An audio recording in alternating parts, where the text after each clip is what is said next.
or is he a utility player? Pero for the longest time din, nakikita natin yung mga junglers, parang wala nang choice. Wala kang no choice. Kailangan i-pick up nila yung utility jungle. So that is something na kailangan din pakita at patunayan ng Omega dito sa kanilang lineup. Pero first pick Claude, sabi nila, basic lang natin, hari ng late game first pick agad yan. Oo nga no. Tsaka maganda yung sinabi mo, no, kailangan nilang i-embrace yung bagong meta na meron ngayon. Actually, kinakilala si H2O dahil sa lupit niya gumamit ng Ling. Kaya lang, alam ko masakit sa puso mo to, Midnight, dahil ikaw ay isang hindi mong malupit na Ling user. Patay na yung hero na yan. Nawala na talaga siya sa meta. Pero speaking of the meta, balik sa meta dito, Edward Balboa, men! Grabe, ito na fundamentals na. Sabi, wag na nating pahirapan. Balik tayo sa Season 11 patch. Redrin first picks. Tapos pinaresan nila ng Paquito. Very good matchup against Claude. Also just an overall good hero on the X-Plane. Tulad na nabanggit natin kanina. Doesn't really care about the CC, pero wala rin naman kasi yung CC Angela. Now the question is, kukuha na ba ng mage dito si Exort? Open ang Vexana, open ang Novaria. Yeah, yun yung parang pinaka-interesting, I think, na nagiging difference natin pagdating dito sa mga drafts. Hindi na super as prioritize yung mga mid laners na nakikita natin so far. Parang talagang ngayon, nagiging napaka-crucial na nung mga nagiging front, nung mga nagiging setup, at kung paano talaga nila na manage yung mga team fights later on. Pero speaking of team fights, di ba, parang napakarami na rin agad ditong magiging tagapagbantay at taga-protekta nitong Claude na parang pinrioritize naman din talaga ng Smart Omega. Maganda rin snatch yan from Smart Omega kasi as much as possible, ayaw mong makalaro yung Ruby if you're a Claude. Now, carry. Classic Claude carry matchup between these two sides. Labanan naman ng gold lane, patabaan sa gold lane, palakihan ng gold and paramihan ng items pagdating sa late game. But Blacklist International, they do get first pick on the second phase. Ang ganda ng ngiti ni Kuya. Sayang, sana nireserve mo sa sa Smart. game phase of the day. Mamaya, meron tayong Smart game phase of the day. Pero balikan ko kanina, si Kuya, pag tutok ng camera, biglang nagulat eh. Hindi ko alam kung bakit siya nagulat doon. Sabi niya, ako pala yun. Pero speaking of gulat, hindi tayo magugulat para dito si Smart Omega kung maglabas sila ng panibago. Remember, itong roster or lineup na inilabas nila, isang beses pa lang natin nakita and that is against Onyx Philippines, di ba? Feeling ko tapusin na nila eh. Kumpletuhin na nila yung heroes ngayon eh. Kunin nyo na yung Yin XP. Oo nga, Yin na lang ang hindi pa lumalabas. Actually, kung pwede naman natin hiramin yung stat line sa ibang bansa. Napick na ako si Yin sa ibang region eh. Dito na lang sa Pilipinas ata ang hindi pa napipick. Naalala ko may usapan kami dati ni Coach Yeb. Sabi niya, feel niya gana yung Yin jungle. Yin jungle. Na-excite siya makita yun. Kaso never natin nakita sa MPL page. Kasi nga, iba daw yung laruan talaga dito. Very objective based talaga pagdating sa mga junglers. Parang kapansin-pansin naman sa atin na hindi tayo lumalagpas ng 10-minute mark or ng double-digit kills ng at least by the 12-minute mark. Parang kapag kumabot ka na dun sa point na yun, masaya na tayo kapag lumagpas tayo ng 10 pero... Si Coach Dap Anis. Si Coach Dap, huli ka. Huli ka. Coach ng Omega Neos, the MPL team.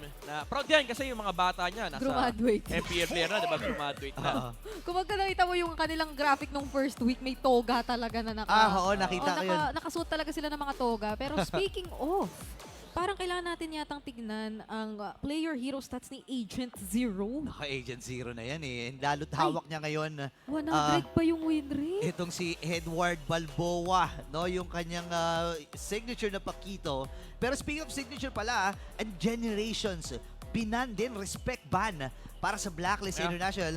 Directly dito kay Exort.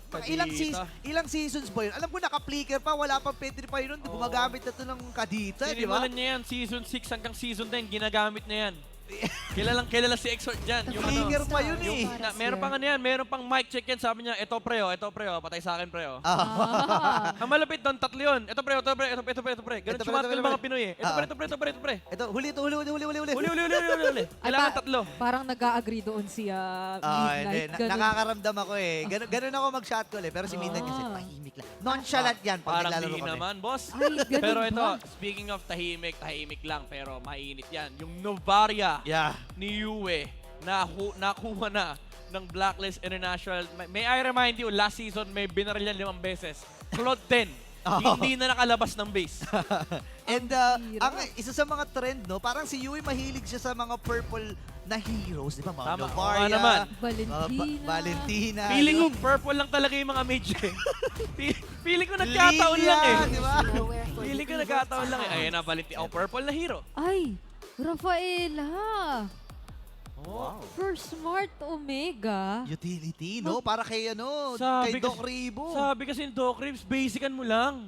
Alam mo, kaya nga Doc Ribo yan eh. Gusto niya manghihil. Pumapasyente. Papasyentehin.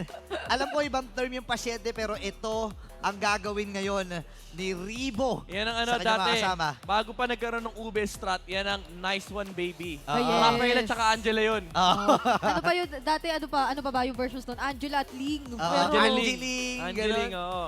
pero wala na eh. Wala na daw talaga siya ngayon. Ito na yung form niya this time. Ito na yung kanyang changed. Mukhang blacklist drop yung Omega, no? Oo nga, kung titingnan mo, no?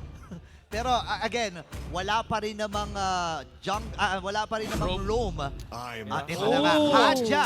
I like this. Karik Hadja, classic din. Part din ng Generations. Oo, sabi ni Haji, eto na yun eh. Sabi, KDA machine daw eh, kailangan ng oil. O di sige, every cooldown, sure kill. Yun na. Yun ang ano, no? Parang ito na ba ang magiging ma-action na laban natin o di kaya naman ay matagal-tagal ulit kasi nung huli tayo nakita ng very identical na compositions or playstyles na nagtapat na parang malaube sa Minana Blacklist at talagang nagtagal tayo. Yeah. Kagagaling lang din natin sa ganun kanina so parang hindi naman na ako sobrang magugulat pero very interesting to kasi considering na second game pa lang ito ng version na to ng Smart Omega nag-decide na sila na mag-shift into this kind of composition. Alam mo, hindi ako magtataka kung talagang pasabog itong laban na to. Kasi next week, naka-break tayo. So, Ay, oo. imposibleng hindi ibigay ng dalawang kupunan na to. Kayo, comment nyo, sino ba ang inyong napupusuan dito sa dalawang kupunan? Type 1 kung Blacklist International or Type 2 kung sa Smart Omega at nagre-ready na nga ang ating mga teams. Naririnig nyo na yung mga chance ng bawat franchise team na nandito ngayon at magsisimula ng laban between Blacklist International at Smart Omega. Kabang-abang kung ano nga ba ang mga magiging kaganapan especially in the early stages of the game. Dahil kung titignan naman natin, considering both naka-utility to, parang hindi naman malabo siguro na makaasa tayo sa mga talagang magkikita sila at medyo magkakaambahan lalo sa objectives. Yeah, medyo classic yung game natin this time around. Dalawang utility jungler for both sides. Oh, Flicker already being burned by Oheb. Ay, Go! wait! Go! May recall, man! Na-miss niya ang Pilipinas. Na-miss pumindot ng recall. Sabi niya, mainit ako sa Malaysia. I came from there. Ginugulat ko yung mga gold laner doon. Sabi niya, gugulatin ko naman si Oheb. Ay, grab, mainit 2v1. Oh, tinutuloy niya talaga. Ito pa yung sinasabi nila, Banjin, last time na J-Ohm performance. Pero Ay, grabe. grabe. Walang pagpapauwi. Boss, sabi ni Doc Ribs, base can mo lang. Karasin mo, puntahan kita. May napapasigaw pa nga di ba? Pero again, kung titingnan natin itong Claude na to, no, yung usual na napapansin is naka-Brave Smite, pero ito hindi Brave Smite natin gamit, basic common emblem. Oo, Quantum Charge. Quantum Charge siya rito na pampabilis ng movement speed. Ang kinaganda naman dyan, at the very least, meron kang movement speed laban dito sa lineup ng Blacklist International. Pwede kang mang-kite. So hindi ito yung parang dependent lang sa HP survival. Meron siyang pang-micro sa mga team fights. Yeah, and ngayon, H2O, dumadrive-by lang, sumisilip-silip lang dun sa mga damuhan kung meron bang nag-aabang ng panganib sa kanila ngayon. Level 4 na ang pares na jungler natin. And pa level 4 na rin itong si Edward. Level 4 lahat. Yep. No, bukod dito kay Oheb. Ngayon, sinisimulan na ng Smart Omega and Turtle. Grabe yung pagkakakuha nila nun. May hawak ka naman judgment section. Nakuha! Pero siya nga ba ang gagamit o magagamitan ba? Dahil sina Edward ngayon pinagsasapak sila. Oh! But the victory battle! Mukhang si H2O pa ang makakasecure ng ating unang turtle for this game. I think nagamit din actually yung Divine Judgment. Even though hindi yun yung naging reason bakit ako yung retreat. It was just retreat H2 getting the turtle away from Blacklist International. Ang ganda ng attempt ng Blacklist actually na mag-collapse doon sa Valentina kasi alam nila magiging threat yung Divine Judgment laban dito kay Sensui. Walang sapatos yung parehas na gold laner natin. Diretso kagad sa corrosion site. Pero hindi pa naman buo yun, pero yun yung papunta, dun papunta yung kanilang mga items Ngayon, papagalan lang muna ng Smart Omega at Blacklist International ito. Kasi ayaw din naman nila magkamali, lalo na't chine-check pa nila yung momentum nila. Oo, medyo maganda yung naging pagkakasimula talaga dito ng Omega apart from yung naging lamang dito ni Jom doon sa kanyang lane. Ay nakita natin na pareho namang nag-decide na go for the turtle. Pero unfortunately talaga ay hindi rin nakakuha doon ng advantage ang Blacklist International. So unti-unti naman napaparamdam ngayon na Omega kung paano nila na-manage yung early game natin. Pero still, mukhang si Oheb makakasecure naman siya kahit paano ng mga Edward. energy shields. But Edward din, kamuntikan, napakaraming namataan doon sa bandang mid. As much as naging maganda yung start ng Smart Omega, this good lane camp na ginagawa ng Blacklist International needs to be addressed. Hindi makahinga Oo. si Jom dito. Even though nakukuha niya pa rin naman yung farm, no? At some point, they have to answer this kasi ang laki na nung energy shields Yeah. na nakukuha dito ni Orb. Hindi naman ganun kalaki yung gold na lamang, pero Yeah. it's just a matter of availability for Blacklist na may Thoring pwede improve sa may top lane. Oo, hindi na nila pwede pabayaan, no? Unlike sa, yung iba kasi ginagawa kapag may puno pa naman yung energy shields, okay lang iwan, punta muna tayo sa ibang objective. Yeah. Pero ang problema ng, ang ginagawa ngayon ng Smart Omega pala, iikot-ikutan lang nila, naghahanap lang sila ng best way para makakuha ng objective, makakuha ng if ever hero bago magsimula itong turtle fight na pasunod na dito sa laban na to. Yes, pero ang kinagandahan ay nag-iingat din ang Blacklist International doon. So hindi naman sila basta-basta magpapakita at magpapabawas ng miyembro dahil ngayon Oh, gusto Ryota. na lang ilaban. Sensui naman this time ang makakasecure with Retribution. Hindi nakakuha doon ng I am offended na huli etong si Ryota. Kaya naman ang Blacklist International mukhang masaya na sila doon sa nasecure nila. Yeah, that's a whiff on the flicker. I'm afraid to play. Although nag-dash in din naman si Sensui, pares naman sila ng gusto mangyari.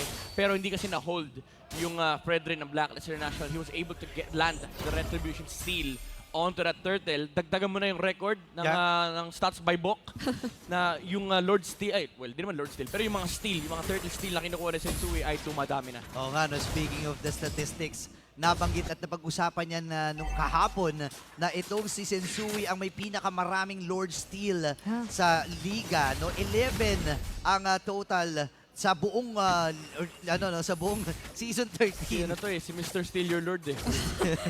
May ganun na pala siyang May bansag na pala, iba no? talaga yung instinct. Ayun, tinipihan, pabalik! Pero Ayan na. binawian ni Sabi niya, Ohem. boss, asan yung tore mo, boss? Question mark. Asan yung tore mo, boss? And kailangan nga i-address ito ng Smart Omega. Nakakuha na ng Torres sa itaas. At plano pa ngang umisa. Plano pa umisa dito sa Blacklist. Literal na nagka-cap. Gusto na yatang sakarin. Pero may ipit yata si Sensui dito. Matiterify pa. Hindi na yata makaka-dash out pa. So Rebo secures the first blood. Pero si Adi ngayon makakakuha rin ng hatak. H2 rin ay tumumpa para sa side ng Omega. May bawing nangyari doon. Pero again, nakuha na ng Blacklist International yung gusto nila. Pero kung ikaw ang Smart Omega, paano mo susolusyonan yung magandang pag-camp ng Blacklist? I think sila dapat yung nag-dictate ng tempo considering na meron silang Rafaela dito. Pwede din actually nila na i-fast clear yung mga lane para makalipat si Jom agad dito. Just maximize the usage of the Claude. Again, nabanggit natin ito kanina na yung Claude ay isa talaga sa mga, if not yung pinakamabilis, I would even say pinakamabilis na marksman na mag-double lane, double wave basically, and amp up yung kanyang farming speed. Pero Blacklist International, actually sila yung nag-dictate ng tempo ng mapa. Maybe because of the fact na takot yung Omega dito sa Divine Judgment na hawak ni Haji. Parang hindi ka nga makalapit basta-basta eh. Wait, na-dodge? What? Tapos ngayon, Ibang klase. Ibang klase ang Blacklist International dito. Objective after objective ang kanilang ruta. At ngayon, ikatlong third na ating game ay makukuha nila. Loloba sa 2.1k ang gold lead. Sabi ni Sensui, parang kaya pa ata tong third purple buff eh. parang May nagpaparamdam retry siya pa eh. ako eh. Gusto niya yatang magpakita rin kahit paano. Oy! Pero hindi si Sensui ang Wow! makakakuha, Burrito. Si Yue daw. Medyo tinambayan lang ni Sensui. Nagpa-practice na si Yue. Sabi niya, mamaya, itong star shot na to, yung Claude yung target ko. Pa-practice lang saglit. ang goal kasi ni Yue dito, ay si Midnight pala naggakas. Kailangan mapasigaw ko ng Yue si Midnight. Isa sa mga classic.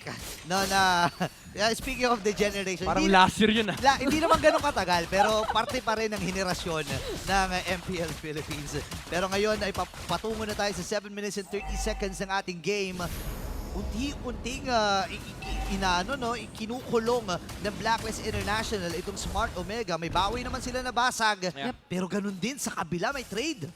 Sa second tier turret na yun para sa Blacklist, whereas Omega parang yun yung kauna-unahan nilang torre na nakuha, tapos sa first tier turret lang yun. So malaki-laki yung control ngayon ng Blacklist sa mapa as compared to Omega, at parang hindi na nga sila nanghihinayang, mas nakikita na natin silang nag-group up all the more dahil nakikita natin sunod-sunod lang yung mga objectives na nasa-secure na nila. Yeah, and unfortunately yung Lord nag-spawn sa may bottom lane, so this opposite side of the map, kailangan kontrolin to ng Smart Omega kasi kapag hindi, slowly talagang tutulak yung mga base niya for Blacklist International, and that is gonna give pressure to the side of Smart Omega na deep push doon sa may top lane. That's why you already see Blacklist International starting to push out the bottom wave kasi alam nila, sure, guaranteed, may magpapakita dyan sa may top lane. Pero tama ba ako na nakita? Ryota naka-exort boots, naka-blue na boots, Oo. naka-dire hit na boots itong si Ryota. So ngayon, kailangan mo pa punuin yung assist na threshold niyan. But then again, Blacklist International, gusto nilang lumabon. Aray! Medyo sumasakit na rin dito si Sensui kay Ribo. Nararamdaman na dito ni Duke at sarili niya muna yung kailangan niya yatang unahin na pagalingin dahil kapag ka siya ay humarap, parang hindi na mag-hesitate ngayon ang Blacklist International. Nabuhusan din siya ng skills. So mukhang ang control over this Lord Pit ay unti-unti na rin nakiklaim ng Blacklist International kontra sa Smart Omega. They got the Lord Prio, and remember, meron na rin natapos na Lightning Crotch rito. Aray. Napakasakit nung echo niyan. Not a team, but yung passive nung item. Resonance, I mean. Oh, the jump! Mukhang si H2 yata ang mauuna dito pumasok. Sensui! Sensui may babagsak ang Freezer Strat pero tutumba pa rin kahit anong mangyari. Edward doon makakakuha ng pawi, dalawang jungler na naman ang tumumba. Pero nag-flicker rin si OHM. Gusto ipagpatuloy kung ano yung nasimulan na. At makakatakas naman ng Smart Omega doon. Isang-isa lang ang nawala sa dalawang kupunan. Edward Balboa, hindi pa siya tapos dito. Tumatama muli yung mga star shotter mula dito kay Yue. Pero magigits mo rin yung ginagawa ng Smart Omega since meron naman silang Rafaela. Sige, kunin natin, tiisin lang muna. And Yeah. alam natin na yun yung pang-counter talaga sa mga pokes gaya ng Navaria, yung mga heal. Yeah, it's the same idea na nakita natin from Minana Evo versus AP Bren na long drawn-out fights would favor Omega still kasi nandyan yung sustain na nanggagaling mula rin sa Rafaela. But then again, Blacklist International, hindi pa nila binibigay itong pwesto ng Lord dito against Smart Omega. Buti nila nakaharap ng ruta actually sa H2. Now they see the HP of this Lord, and this is gonna turn into a Lord dance. Haji doon mahanap din pero napakaraming na-reveal. Alam ngayon kung nasa lahat ng mga miyembro ng Omega na patalon pa with the Lord knock-up. At mukhang si Rosa ngayon ang kauna-una ang pinatumba. Edward doon makaka-knock-up ng dalawa pero si Sensui pa din ang makaka-retry ng Lord. At pinagsakan pa ng Appraiser's Rat. It's a double kill for Haji! Oheb. At dalawa ang wala sa Omega. Ramdam mo yung mga recall. Yun. May pinanguhugutan from Season 2 hanggang Season 13. Yung dala-dala ng recall na yun eh. The generational recall. Oh my goodness, ang sinumpaang Wow. recall. Ayan o, the generational recall, ladies and gentlemen. Pwedeng bilangin. Kung may stats lang yan. Kaya, ay, Kasi nga daw, dami. sinimula naman kasi ni J. Omi. Ay, ni J.O. Pinakitaan ni J. Omi, pero hindi pa rin naman tapos ito para sa Oh, Edward, Blacklist International. Edward! Medyo sumasakit lang yata. Yun lang. Hindi rin kinaya doon ni Alam mo, Edward Balboa. Alam mo, speaking of generational recall, may sumpa talaga yan. Yung mga recall. Ay, oo nga. Maraming mga history. Actually, most of the time, blacklist ang ano niyan. Blacklist yung nasa other side na parang sila yung nire-recallan, tapos mababalik na Nababawi nila yung game. nila. So this time around, sila yung nagre-recall. Ingat-ingat tayo ng konti dyan. May mga history na yan. May ano yan, may stats don't lie. Alam natin, may mga history talaga. Meron pa nga sa first and second tower at napakarami pang ibang mga recalls na nauwi sa recall bukol. Recall book. Aba. Rhyming Recall lang. bukol ka, ha? Rhyming lang. Bottom lane, naka-push yung lane for Blacklist International. Smart Omega, they might need to rethink this push. Makiklear yung minion wave and they will chase.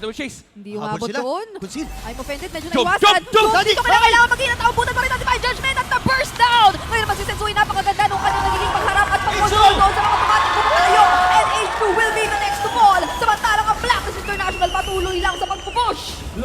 Look at the macro understanding of Blacklist International and yung map awareness. Wow. They know at some point somebody has Ah. to defend bottom lane. Pagka-clear nung middle lane, immediate conceal from the KDA machine. Grabe, hindi lang mga Star Shot ang umulan dito, kundi mga recalls din. Tatlo lang ang natitira para sa Smart Omega. This might be it. Grabe, ibang klase dito yung nakikita natin. 100% kill participation para kay Hadji. Pero ngayon makakaisa pa na naman dahil si Ryota ang nabiktima. At gusto na yatang tapusin ng Blacklist International. Pero makakadepensa naman ng Smart Omega. Can I just say, si Edward pa lang ang nakakamiss ng isang kill. All 4 players on the side of Blacklist International have 100% team fight participation. Ano, I mean, gets mo naman eh. Kasi, again, Blacklist International, yung composition na ganito, hindi to yung usual na ginagawa nila na Ubi na magkakasama, 5 palagi. Ang lagi nating i-expect dito, Hadji and Oheb, lagi magkatabi. Pero si Agent Zero ngayon, ranked 8 sa all-time MPLPH kill leaderboards. Nalampasan na niya. Panis. Itong si The King. Multi-generational records even being broken here by Edward. That's on the XP lane, by the way. Yung mga nasa leaderboard niyan, mga jungler yan. Tsaka yung XP lane niya dito ngayon, nakasi Albert pa, mga ganun yung mga pinili pang kuhain agad. Usually jungler tsaka gold laners yung mga napupunta dyan sa ano na yun, leaderboard na leaderboards. yun. Sabi ni Edward, teka lang pa-break lang ng record. Kala nyo code lang binibreak. Hindi, record din. Oo nga, no? Record breaker pala dito talaga si Agent Zero. Alright, top lane, slow push. Meron silang tower doon. They don't have to really care about the waves there unless pakialaman to ng Omega. Actually, hindi. Sabi ni Edward, trabaho pa rin ako, guys. Kailangan ko i-slow push yung opposite side. I-delay nyo yung Lord. Let's run through the checklist for the Lord dance. Slow push on the other side. Ang ganda ng pwesto. Teka lang, bawal mag-defense may top lane. Oo nga eh. Tapos may nag-aabang doon kasi yung purple ay pabuhay na rin. Pero parang ang Fast break. go dito ng Blacklist International ay umisa! Oh! Naiwasan doon, pero yung makakuha ng Lord ay si Joe! Ngayon naman nahuli na si H2O at siya ang magiging kapalit nung na-secure nila na Lord. Pero with that, Smart Omega nakaiwas sa Divine Judgment at nakakuha pa ng Lord. Wow! Paano nangyari yun? That reaction from Ruby, napakabilis makita niya pagka-flicker nung Kajan, nandoon yung mini CC. Hindi kumabet yung kadena ni Hadji, hindi tumama, hindi nag-land yung Divine Judgment. And Jom was able to land one hit onto the Lord. I think Art of Thievery pa nga yung pinangnakaw niya. Yeah. Grabe yung bilis ng sword! responde. Pero ito na yung responde. Ay naku, i-burst down yata ngayon si Edward pero nakabasag naman siya sa itaas. Pero nakikita natin ngayon yung gigil at yung pilit tumipensa ng Omega. Dito mo makikita yung multi-generational talent. Pa-macro-macro kayo ngayon. Yeah. Nung panahon namin, microhan lang. Sabi nga eh, nagbago na talaga yung laro eh. Pero andun pa rin. Nagbago man from Season 1 to Season 13. Action pa rin ang ipinapamalas ng MPL Philippines. Yeah. Smart Omega at Blacklist International. Ako tuloy-tuloy na crowd control lang inilapag doon. Tapos si Joe ngayon ang nakakasunod ng mga Juliet. Ryota makakasurvive nga ba dito? Meron pa naman siyang sustain na hinahawakan. Naiwasan din doon ng Star Shatter pero unti-unti nagiging nakakatakot na dito yung team fight capabilities ng Omega. Yeah, lalo na tapos na yung Malefic Roar on the side of Jom and also yung ginagawang fast break play din ng Smart Omega. Considering na ang hawak nila Valentina at Rafaela, it looks like parang meron din silang Kaja na may conceal dito kasi may movement speed na nanggagaling mula doon kay Rivo. Binuboost niya. Yung si Exort sabi niya, sige punta ka dun. Hatakin mo kung sino man makita mo. Yun nga eh. Tsaka yun yung threat eh, no? May pang-burst na, kung titignan mo, yung Kaja and Claude, medyo hindi siya okay na parte. Pero kasi kapag nasa late game na, kahit sino na yung kaya tunawin ng Claude with those attack speeds and with these items na hawak niya ngayon, plus naka-Wind of Nature din siya for added survivability if ever man napapasukin siya dito ni Edward or Oheb. Grabe, parang yung pinaka-nagiging biktima nga natin dito yung mga junglers talaga.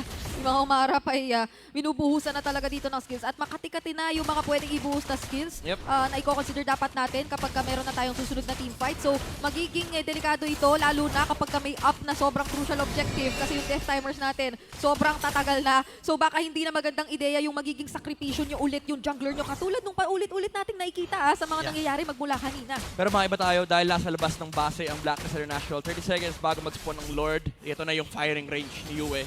Mahihirapan yung Smart Omega lumabas. Even if sabihin natin naka-Claude and naka-back siya, yung Smart Omega rito. Yes, they can go outside of their own base, pero kailangan nilang hanapin muna yung pwesto dito ni Kaja. For the longest time, di natin na pag-uusapan itong aspect ng MLBB na to. Pero this is where the sentry matters. Kailangan nilang makakuha ng magandang vision over this north area kasi napaka-importante na makita nila yung Kaja before they go outside. Kasi if mali lang ng turn, if mamaling wrong turn, itong back siya na to, mahihila kagad to. Yeah, speaking of the vision, ang mahirap kasi dito, pag lumabas ka dyan, kita ka kagad eh. May Astral Echo, nandun din yung Star Shutter, Ay, pag ayun vision, H2O, dumadrive-by na. Gustong makakita ng liwanag dito. Liwanag sa dilim. Liwanag sa dilim. Oo, nireset. And yun talaga, ang kailangan dito ng Smart Omega. Hindi pa tapos ang laban na ito. Look at the opposite side.